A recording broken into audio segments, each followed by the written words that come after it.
Welcome everybody to LuzDelMes Anthology Virtual Conference. It is my honor to introduce to you these amazing authors from around the world. 2019, 30 authors from different places of the world that you will meet during this weekend, October 31st to November 1st, with poetry, haiku, and haibun. And 2019, 25 amazing poets, professors, authors, writers, speakers, students, and different people from around the world experiencing the quarantine in a different way. 5 continents are here. I'm sorry, 4. But I know for sure some friends from our 5th continent that I'm meeting today, they will join tomorrow. So it will be an amazing weekend, reading, learning, sharing our experiences, our pain, our suffering during this time. That we have to see it in this way. This is an historic moment that we're living in life. And as the Chinese proverb says, with every crisis, there are 2 things: danger and opportunity. I cannot be, not even thinking, to be doing a virtual presentation of these 2 anthologies.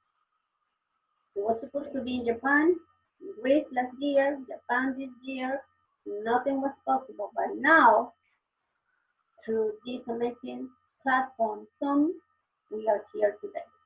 So let's start with our amazing poet, Ivona Faz. Let me tell you, it was extremely difficult to select one poem because she sent me like 10 amazing poems about this quarantine experience. And Ivona Faz she loves books. She's retired now. She has poems, essays, articles, which have appeared in several magazines, anthologies, and newspapers. And her first book, Employment for Individuals in Asperger's Syndrome or Nonverbal Learning Disability, is Stories and Strategies, published in 2004. From there, she has a long career with magazines, articles, poems. Her poems have appeared in Aurora, New England Memoirs, Farming Magazine, the Poetry, Alumni Magazine, and several anthologies. And now you will see why she is so well recognized with this amazing poem. Ivona Faz, please give us your beautiful presentation about making a difference. Thank you very much, Maritza. So this is my poem, Making a Difference. I want to lift others up, to encourage with kindness, to feel the energy that comes from small, kind deeds, the heat of the positive pulse, life's rhythmic balance. In the midst of the chaos that is life, I hope. In the midst of our troubled world, I write words of protest, words of change, words of hope, words of beauty, words of healing. I shine my light into the darkness to envision change. I speak the truth with love. I wage war with my pen. I fight for peace at the ballot box, inspiring others to stand for peace, for truth, for love. I move forward courageously, fearlessly, taking small steps. They sometimes feel like drops in a bucket. I hope the drops grow into a stream, then into a river, as others join the flow. I want to stand tall, change the tide, move the mountain, be the change, solve the problem creatively, make a difference. Thank you. Thank you so much. So since we are on mute, let's do this is a sign language for clap. So every time that after a presentation, so we clap. Now we have, since making a difference, we can jump to another style that is from Susan Johnson's experience. Susan represents teachers. Her experience in April 13, it was the same as all the teachers that we saw that day and closed the whole Florida and the United States. Students, teachers, we were surprised. We couldn't know what to do or what to expect. We thought it was only 2 weeks. A month passed, 2 months passed, and we stayed in our home for all that long time. So Susan Johnson experienced between fear and hope those days. She has been the media specialist at an elementary school for over 10 years. She's a voracious reader of books of all genres. And now she's experiencing something totally different. She's now teaching virtually.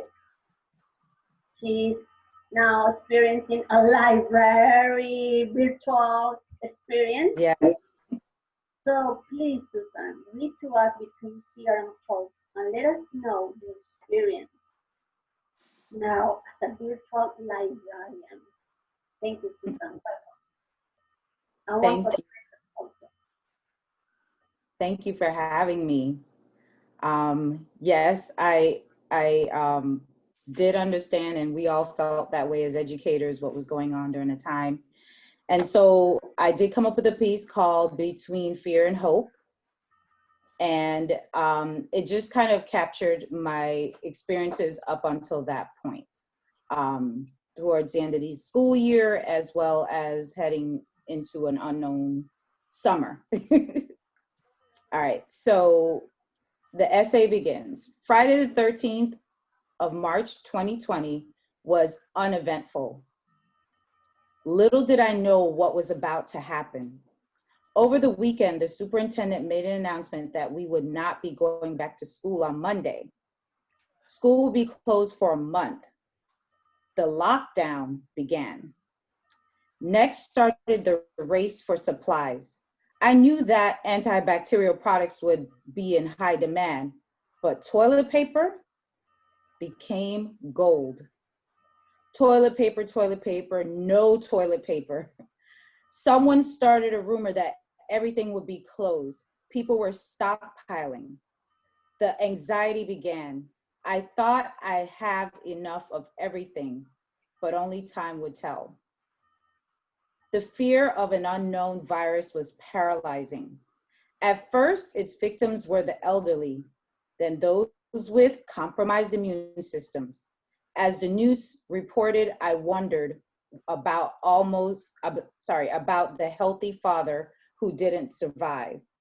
The virus is still a mystery. Each day the numbers rose and we were not 100% sure how the virus spreads.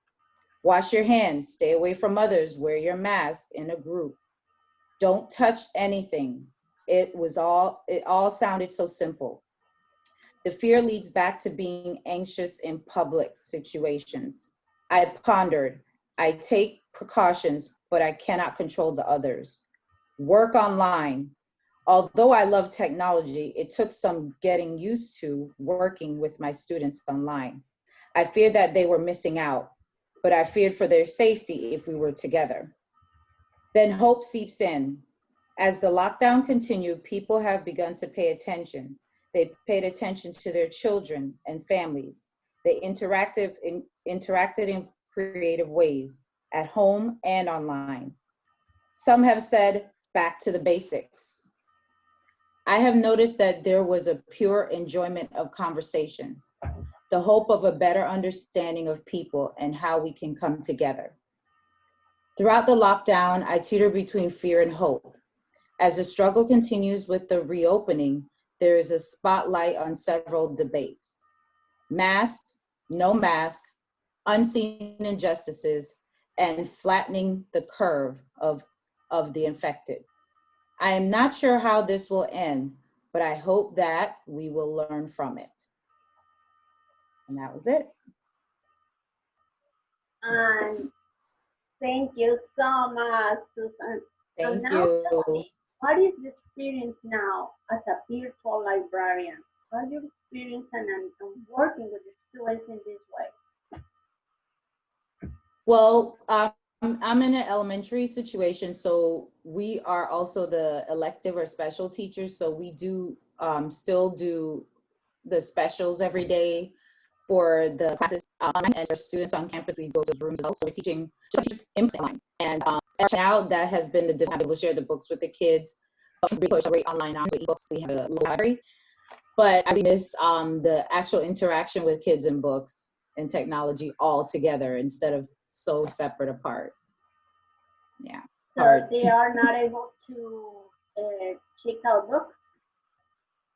Currently, we are not. We're working to it. But we're kicking out the books and sort of thing. Yes, that's there. And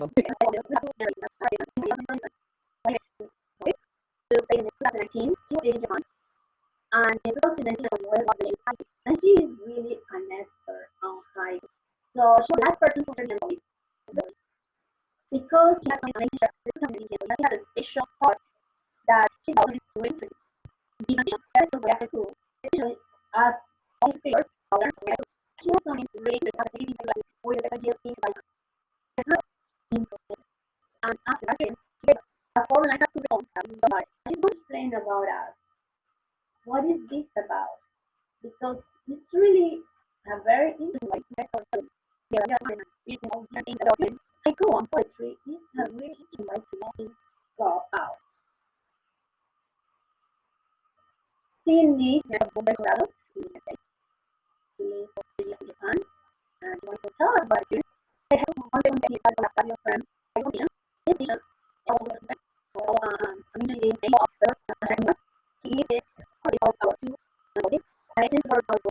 and the other you can tell is really amazing. Really amazing. And not only the photo, but the experience and see a photo. So everything about Haiku and Haipho because she's an amazing photographer. She's amazing. Welcome, Cindy. You are ready.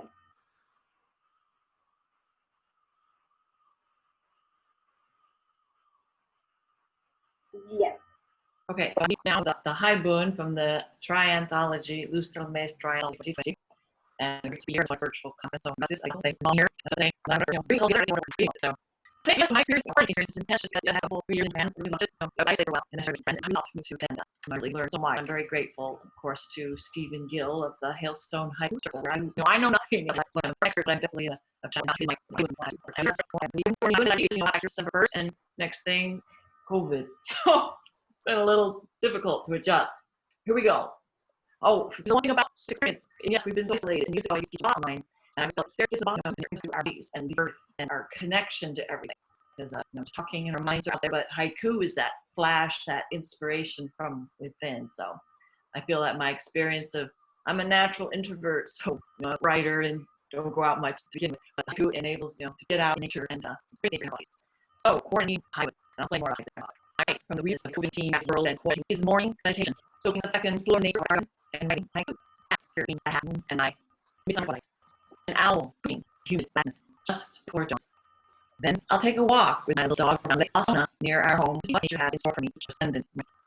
Morning birds on outside the windows brightens a world trapped inside. Listen to its sheltering abode to cross the green lawn. Pink bougainvillea petals speckle dry brown leaves. Outside again. Ah. The lakeshore with the first tendrils of dawn, the moss dripping from the 100-year-old oak trees.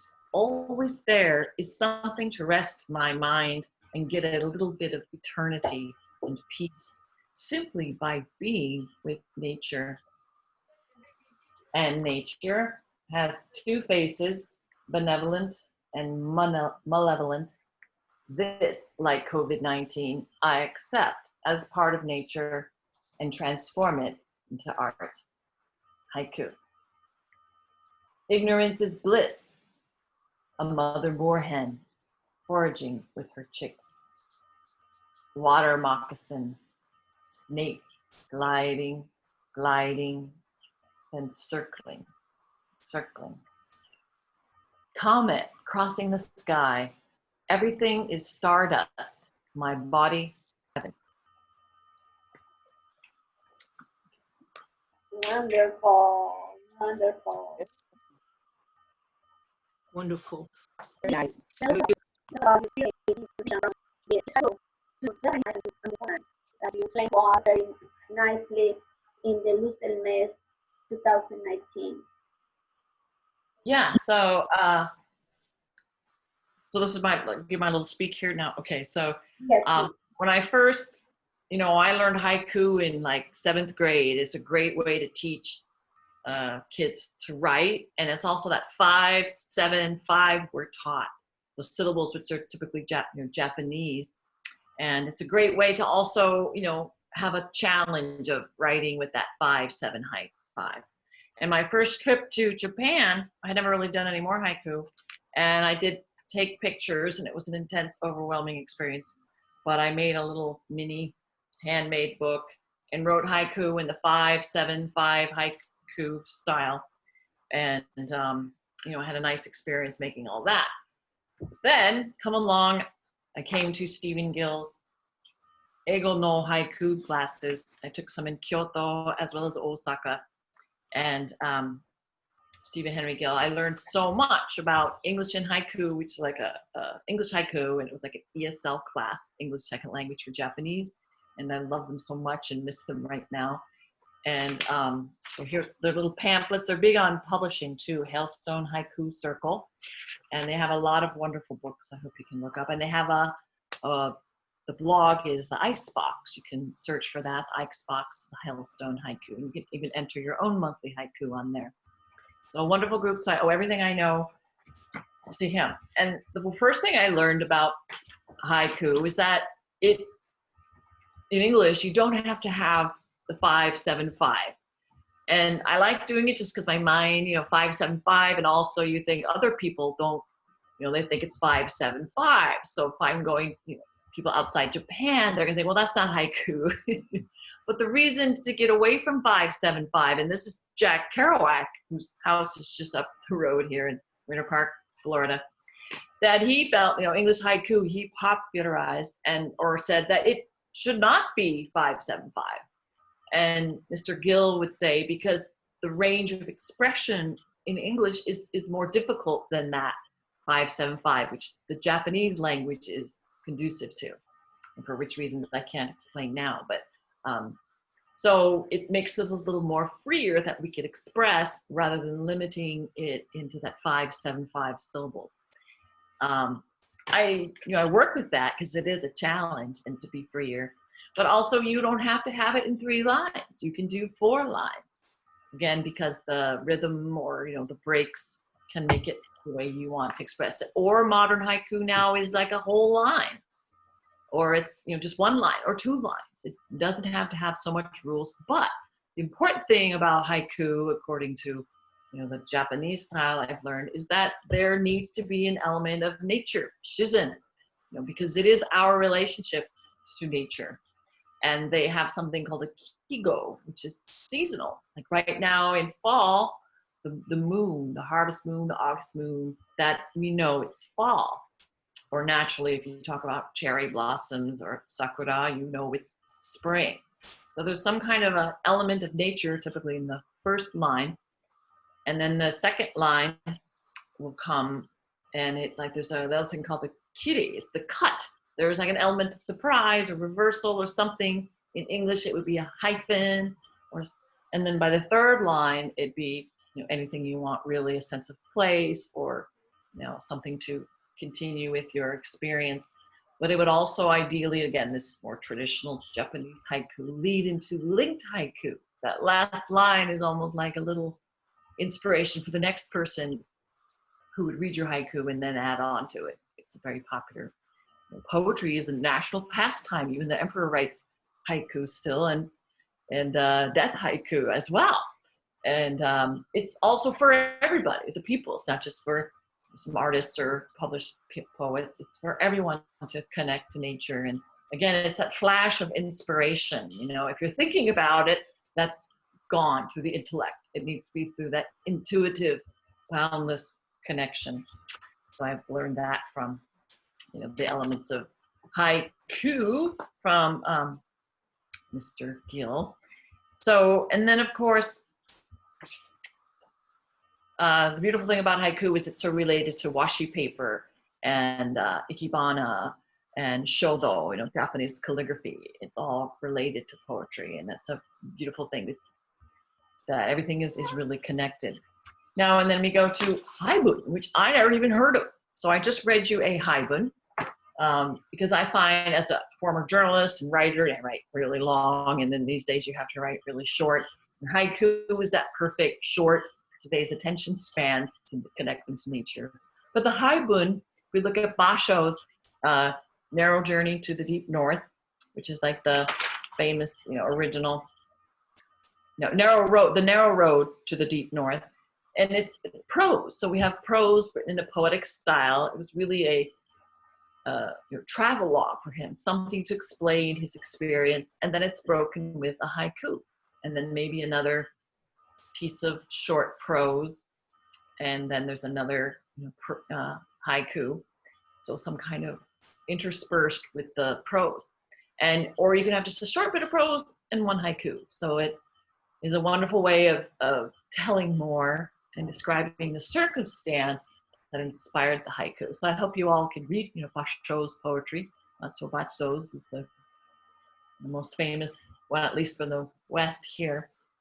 And then the Haibun contest, here is the wonderful book that they published, the Cottage of Visions, Genjo and Haibun contest. And they have another one the entry deadline is January. If you'd like to try your hand at writing Haibun, and I never thought, I think, I don't ever do many things, but I received honorable mention, and it's really a beautiful, beautiful way of getting more haiku and in depth. So then, that's a little bit of Haibun, and then we have Haipho. And again, as a photographer, I love to blend the visual with the text and words. And in the past, I would just put, straight across my words. And it was as if it were an ekphrastic poem. And an ekphrastic is you see a work of art and you describe it. You give a lot of detail. However, and that's what I did at first, my own stuff before Mr. Gill's classes. And a Haipho, according Japanese style, would not be exactly that. It's not a pure description. And I take what I learned from the Hailstone Haiku Circle I belong to. I was not able to be a part of the team that competed in the NHK World Haiku Masters in Kyoto competition they had. This was in 2017. I was in Tokyo at the time, but they had a group, and the explanation is you would look at the picture and create, a haiku that would go with it, and it would be the seasonality. It would stick more with the Japanese. It needs to be a 3-line haiku, should have a season with it, and it's called Fusoku Furi. So it's not too far, not too close. So yes, for example, you'd want to take a picture, of, here, let me show you actually some examples of what they did. So this is the entries of Hailstone haiku. And here they have like some snow, but you wouldn't, you want to get something similar to it. And the winning one was Returning After New Year's Bustle, the Song of Snow. So something that, evokes, that we it speaks at first, but it leaves us a little bit to fill in for our own interpretation. It's not just this is exactly what's in there. And here's another one. I think this was one of the winning ones that you have the Jisho, food is there, and it says, they stand together, urgent business to manage rumors of spring. And that was Branko Manojevuk from Serbia and William Russell from UK. They stand together. So this was their entries from the photo haiku Haipho. So it's another beautiful way of combining, visuals with text to offer an expression that, again, it's not just a, vision by vision expressing of what's in the picture, but a more interpretive, a little bit of the evoking of what the picture is, and but more free reign so that the listener can fill it in. So that's pretty much it, and I still have haiku, Haipho competitions, and I find personally it's easier, to write now. It's like my form that I find most comfortable and enjoy sharing. So I hope you all check out the Hailstone Haiku Circle for more. It's going down the rabbit hole. There's so much more I could learn, and I do want to learn because it is a beautiful form to bring us all together, and globally in this time, it is an opportunity for us to share our quarantine experiences. So thank you very much. Wonderful. Thank you. Thank you. Thank you. Very nice. Excellent. So since Professor McCarthy needs to leave at our time, thank you so much, because I know it's really late. You have like 2 minutes or 3 minutes to run a little bit, give us a little bit about the haiku philosophy. Because we know here in the United States, in America, little about the philosophy. I know the connections in and out, but anything about the philosophy, 1 minute or 2 minutes that you can give us that glimpse of the philosophy of haiku, Professor McCarthy. So, well, I wouldn't like to, repeat things tomorrow, and no, it's just one little bit for these ladies that are going to be tomorrow. For those of you that maybe are listening today but will not be able to listen tomorrow, you can give us like. Well, okay. Well, so I'm posting, to your Facebook timeline, an article that says just everything I have to say about haiku is in that article. And if by reading that, then you could become like a judge of a haiku contest at your, elementary or secondary school. So I really recommend people interested in haiku to do that. So I might like to reminisce a little about how I got into this in the late 1970s, and so I entered graduate school, and I was in Asian studies, and then specialized in Japan, and then started to study the Japanese language. And Edwin O. Reischauer encouraged me. He said, "Oh, Japan is an up-and-coming country." I think at that time it was way before any of the Japan booms that have started since then. And I always had sort of dreams of even when I was about 20 years old, of like going away to a far distant island or something, and somehow that despite my appearance, that I've always been in my whole adult life, I've been surrounded by minorities of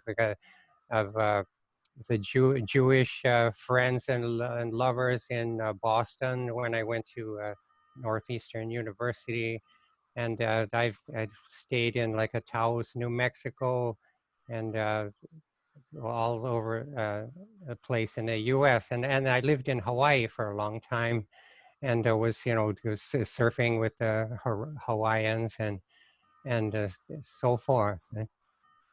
And so I had kind of also a dream of international marriage that somehow they're kind of like the French, like vive la différence, you know, that I'm not attracted to people who are like me or look like me, but someone really, so my Japanese wife of over 30 years is that kind of like the dark lady, you know, archetype. She's so, you know, mysterious that I never really get to know her. And that's okay, you know, because, you know, ultimately, you know, we don't even know ourselves completely. So how can we know another person?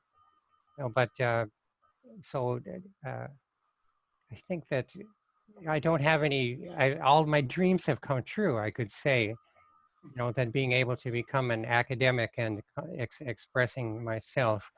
And so it's all the things that you know, I've accomplished were things that were not necessary, but all things that were beyond the call. And I think that what you do beyond your job, you know, what you're asked to do are the things that give you a brighter future, I could, you know, advise people. And so that, because I studied Japanese and then I want to use that, I want to try living in Japan. And once I did that, you know, then, and I wanted to stay, you know, in Japan. And so when I was young and single, you know, so I was, and I lived in a perfect place for a while, like a Matsuyama is the hometown of a haiku and also the strongest place in Japan for baseball. So I played on many baseball teams. The level was so high, like a semi-pro level baseball. And and then I would play like early morning baseball, and then I'd go to you know, work and teach English and so, and then I started the Matsuyama chapter of the Japan Association for Language Teaching. And I also would go to, you know, parks or nature whenever I could. And so I think that like going from like the city, I was born in Boston, city, country, is kind of a leitmotif running through my life of going back from city to country and back. And so, but so I wanted to live like in a kind of a rural or, you know, a place in Japan with a lot of nature. So Matsuyama and Takamatsu and Shikoku. And then also I had my research there, researching the pilgrimage of Shikoku. And so gave me, you know, so much, you know, inspiration or the things that I've, you know, written about that you can access at my sites. So haiku was just the one thing of many. And if I can give you an example, like where, like I went to the Ritsurin Park and Takamatsu, a famous, like a, you know, well-designed, you know, beautiful park. And then my mascot is kind of the blue herons. And they stand like motionless, and sometimes you can get right up close to them, and but in the park, like they just sit motionless in the trees, and probably most tourists, they don't even notice them. So that one time, so I was sitting, I decided to write a haiku about what I saw, what I was experiencing. So what what I was seeing and what I was experiencing reflected, you know, what was going on within myself, and that's where the haiku becomes like a genuine, you know, so that where you're immersed in the nature experience. And so then, so like the moment that I finished writing the haiku and my pencil tapped to the paper, at that very moment, then the heron that had sat there motionless for a long time took flight at that moment. So that's the kind of that, you know, experience that we look for, that, you know, that's you know, beyond our control, or, you know, transcendent of the mundane, you know, life that people lead, that most Japanese lead in their urban, you know, environment. So that, but I really recommend that people read the article, the Internationalizing the Essence of Haiku Poetry.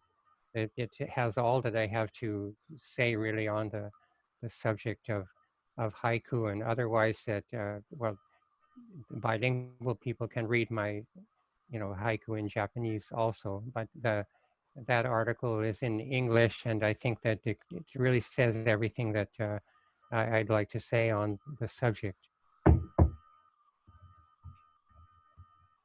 That is wonderful. Can I help anyone with anything you'd like me to discuss? I think for today that is perfect because now they can come tomorrow and listen the full presentation. So you give us a glimpse of what is the beauty of the haiku. Thank you so much, Professor. Yeah, well, there will be much. Yeah, there will be much more than haiku. So when I give presentations, I tend to go all out. You know, I really go all out when I give presentations, and it's going to be a lot of surprises and things that are probably very deep. And there's an old like an Indian saying that the three animals like all cross the river, but the rabbit it just crosses it all on the surface, and then the horse that maybe touches bottom occasionally touches bottom when it crosses the river, but only the elephant touches bottom all the way. So I guess that's my philosophy. Yes. Okay, well, I'll see you all tomorrow then, I hope. That is wonderful. And thank you so much. That is amazing. And really, we are now with the desire to learn more. And tomorrow will be a good time to explore more about this wonderful philosophy, poetry, and I know it's going to be about legends, myths, iconography, and more. I know Professor McCarthy wants to surprise us. We have two. Oh, thank you. Thank you. We have two wonderful people here. Teresa, I'm not forgetting you. I told you that you will be after Miss Cindy, but Professor needed to leave. He is 20 hours past us. And we have another wonderful lady here that is 6 hours past us from Greece. And we are so excited to have Iona Meloni with us because she graduated from high school and preparing herself for the university in the field of biomedical science. Wow. She's a member of the theatrical group Alofrones Johannes, and she got the first award by her school authorities for developing special ability and performance elements during a historical theater play. So she is really something. She is the baby of our two paleontologists. She is studying in the last year of high school with the 2019 with a wonderful haiku, and now in our 2020 quarantine experience, she made me cry with her Greek presentation. When we translated to English, Agatha Rodi and me was like, oh my goodness, this little girl. Well, I said little girl, but not in a mean way. I said in a wow, this is amazing what you can do since that young. That make us go in tears while we were translating. So please, I know you cannot, if you do it in Greek, we're not going to understand anything, but please read us the English version of your experience in your quarantine experience. Iona, welcome to LuzDelMes Anthology Conference 2020. Hello, everyone. Thank you. Do you hear me? Can you hear me? Are you not? Okay, perfect. Hello, everyone. Thank you so much for having me. It is an honor to be here. I'll get right to it and read you my part for my quarantine experience. So Starting a new year, we always make plans and set goals we want to achieve, personal, professional, academic ones. However, 2020 has been unpredictable so far. A virus, a non-cellular form of life, an obligate intercellular parasite, according to biology, SARS-CoV-2, managed to hit like no one else the most superior of beings, human. Iconic, isn't it? In the past few months, we came to the realizations that we're not invincible.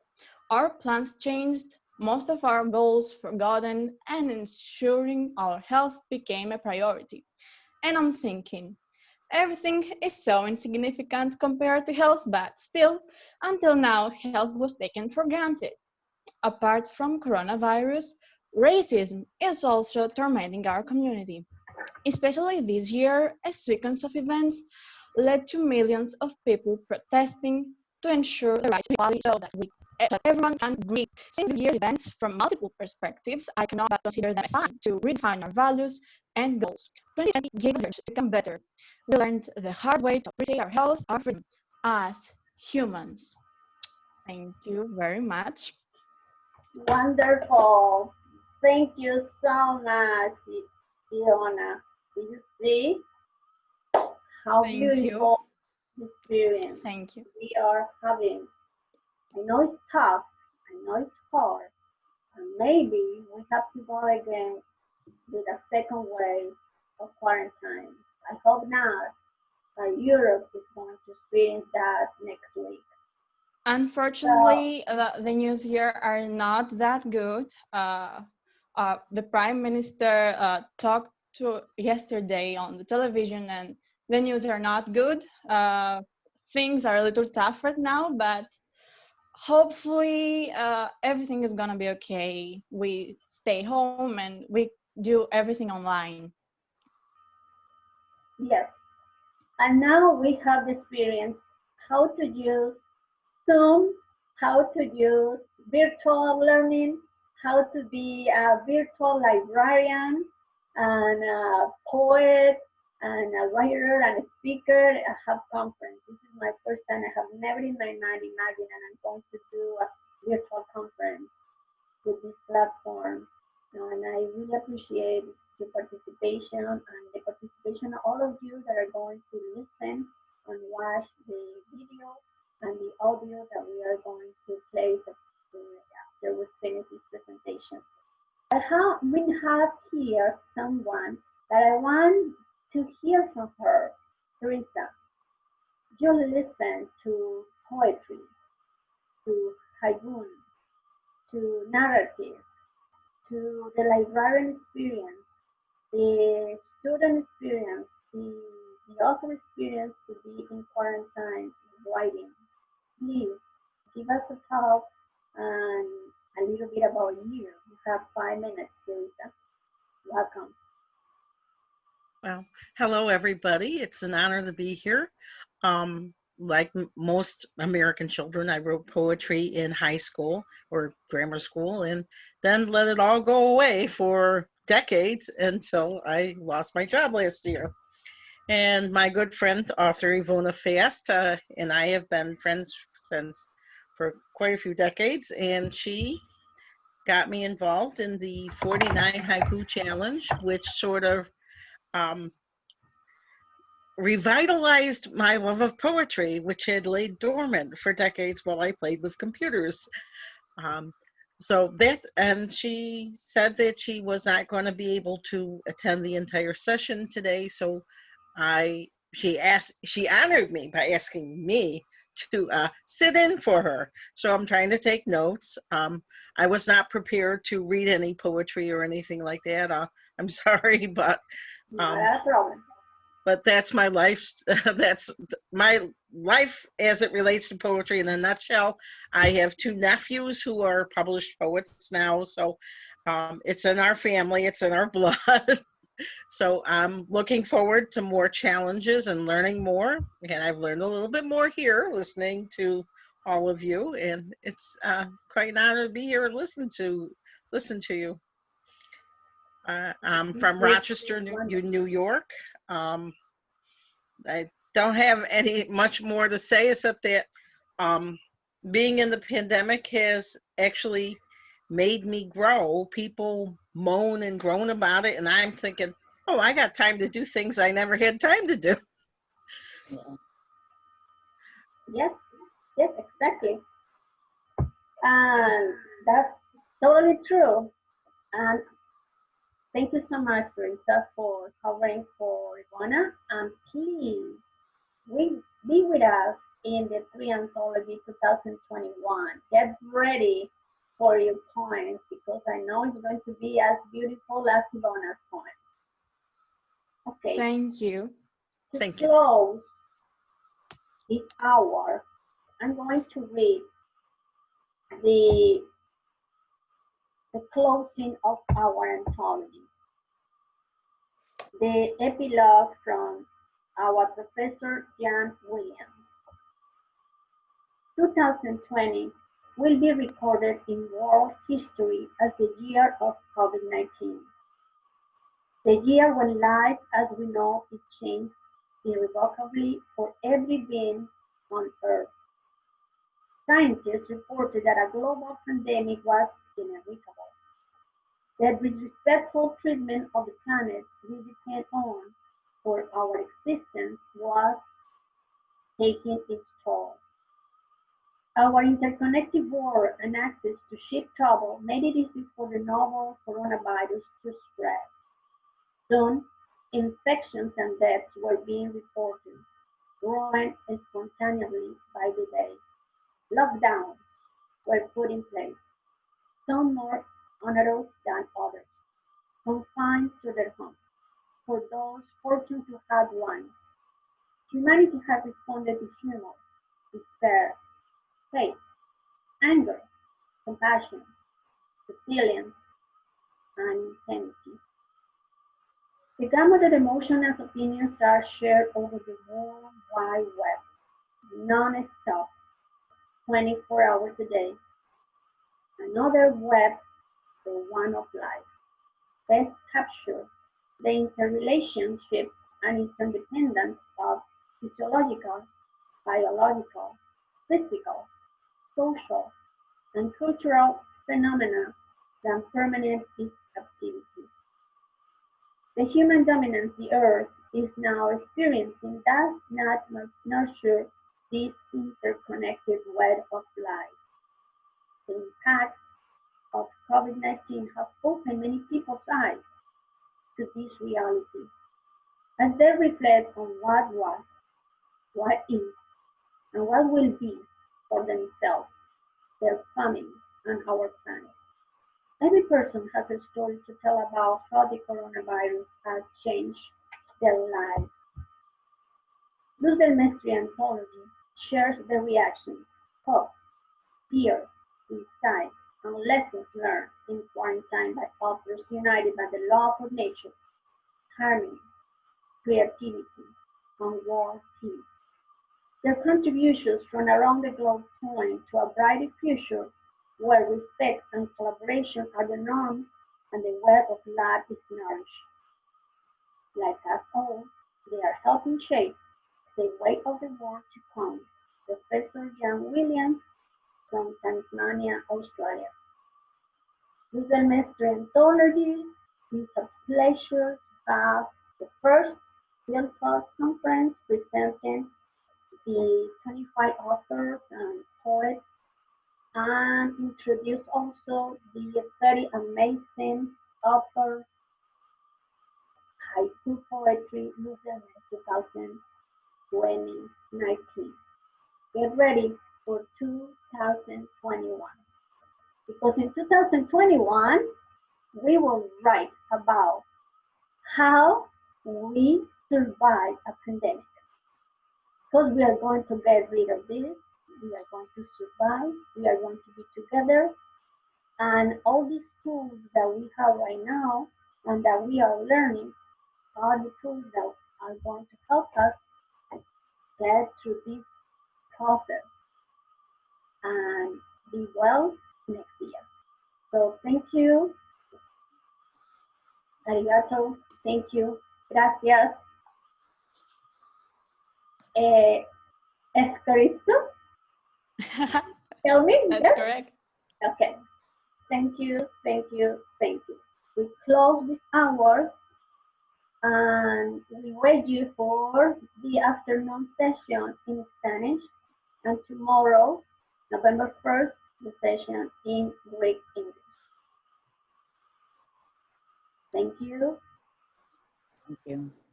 Thank you. Thank you for having me.